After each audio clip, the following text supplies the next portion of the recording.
Hello guys, welcome to my channel. In this video, we will start with unit entrepreneurship development. So guys, look at this image. Crowd is present and this one person is highlighted and is ahead of this crowd, reaching the final line first. So guys, this person is an entrepreneur. Entrepreneurs are always ahead of others. So guys, who is an entrepreneur? Guys, entrepreneur is a person who runs enterprise, a person who runs business. Okay, who starts and runs business is called a as entrepreneur. See, this is basic definition. Many things will add up as we move further. Okay, so guys, remember this: entrepreneur is a person who starts or runs a business. Now, who can become an entrepreneur? Guys, in old system like businessman's child will only become businessman. That is hereditary was followed. Okay? But it is now not like that, as government has added knowledge of entrepreneurship in our studies. So today anyone can become entrepreneur because a person is having knowledge. And guys, previously what used to happen is an entrepreneur's child is getting that knowledge, entrepreneur's knowledge, practically due to his parents.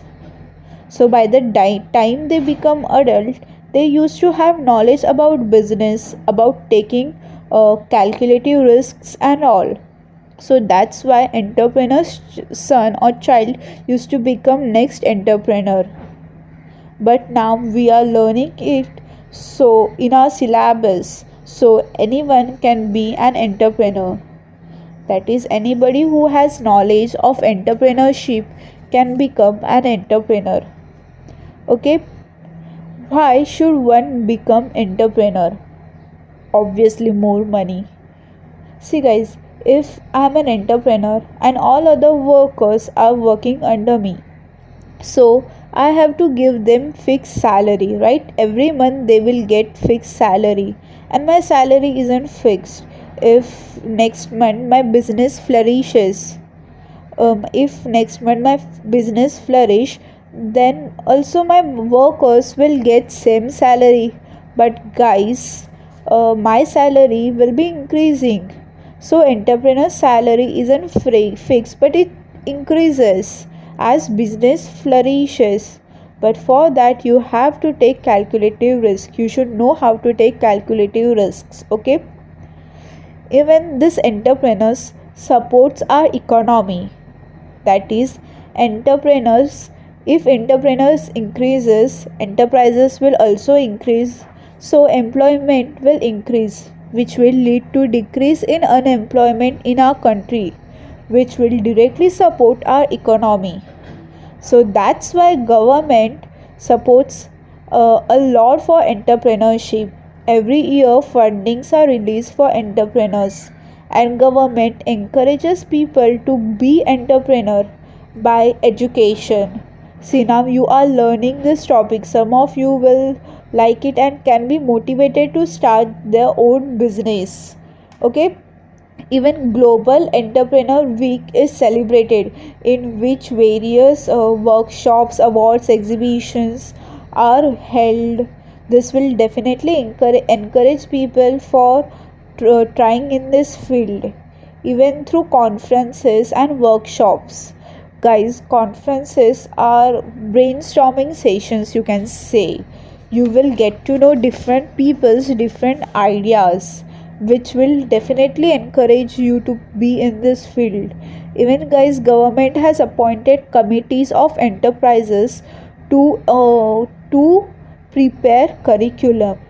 So this is how government encourages people to step in this field. Now, to start enterprise, where will you get a funding? Fund is required. Obviously, to start your own business, you need investment. So from where will a person get fund, will get investment? So guys, banks and other financial institutes grant funds to people to start up their business. and then you have to return them with interest included.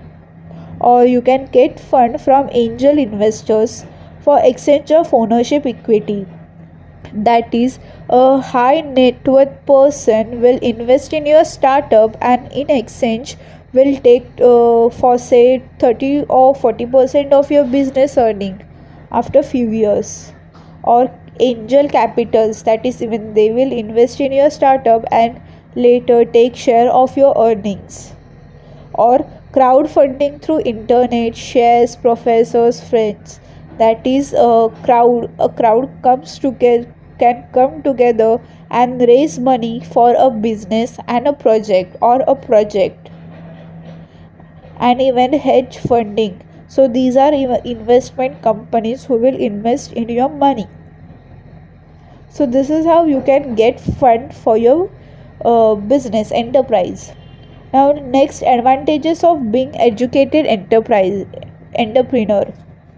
See guys, even a small vegetable vendor is an entrepreneur, or also a small grocery shop owner is an entrepreneur. But they might not be educated, so it will be difficult for them to flourish. But being educated entrepreneur will always be beneficial, as education will give you more logical thinking, and so you will even work logically. Okay, then educated entrepreneur will have better managerial skills. Educated entrepreneur obviously have high level of confidence. See guys, education will always bring confidence in a person, which will also lead for educated entrepreneur to have good communication skills. An educated entrepreneur will also have ability to understand and learn faster. Even analytical mind, it is same as logical thinking. Okay, an educated entrepreneur can diversify his business due to his knowledge. Guys, entrepreneurship is a lifelong learning. You have to be updated to flourish. If you are outdated, people aren't that interested in outdated stuff. So entrepreneurship is a lifelong learning. You have to learn, be updated, and flourish. For that, guys, consultancy is also available. Consultancy means you can get advice regarding your business for flourishing. And even you can flourish your business by being in a partnership, by through expertise partnership, as it will also help to flourish your business.